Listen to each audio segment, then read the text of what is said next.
Осыдан бір ай бұрын 10 адамға біз Австралияның визасын тапсырған болатынбыз. Қазір уже нәтижелері келіп жатыр. Қазіргі жағдайда бізде 4 адамға визаның жауабы келген екен. Сіздермен бөлісе кетейін. Бірінші, қаңтардың 16 күні алғашқы клиентімізге виза берілді. Австралияның 1 жылдық, яғни туристік визасы.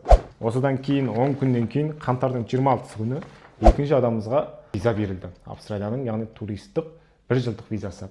Осымен қоса, шындығын айту керек, 2 адамға тоже отказ болды. Бірақ отказ болған жағдайдың өзінде бұрынғы сияқты Австралияның бір текстіні қайтарып жібере салған жоқ.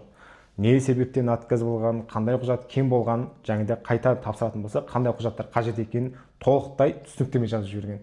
Енді сол адамдар қайтадан елшіліктің сұраған құжатын сала алатын болса, виза негізі 100% береді. Енді болып тұрған себебім бізде сондай кейстер көп болған. Енді осыған орай Австралияның осы виза беріп жатқан сәтін біз пайдаланып, тағы 5 адамға виза тапсырмақшымыз. Сондықтан сізде егер визаға тапсыруға жоспарлап жүрген болсаңыз, Австралияға келуді пландап жүрген болсаңыз, осы 5 адамның ішіне кіріп, бізге визаға тапсыруыңызға болады. Ең қолайлы сәт Австралияға тапсыратын қазіргі сәт. Себебі осындай виза беріп жатқан кезі ұзаққа созылуы мүмкін, немесе қайттан бұрынғы сияқты қатал болып қалуы мүмкін. Сондықтан достар, қалай хабарласу керек екенін білесіздер. Мұнда мен форум қалдырып қоямын. Сол жерге форумды толтырып, WhatsApp арқылы маған кіріп келіңіздер. Баршаңызға сәттілік. Австралияда жүздескенше.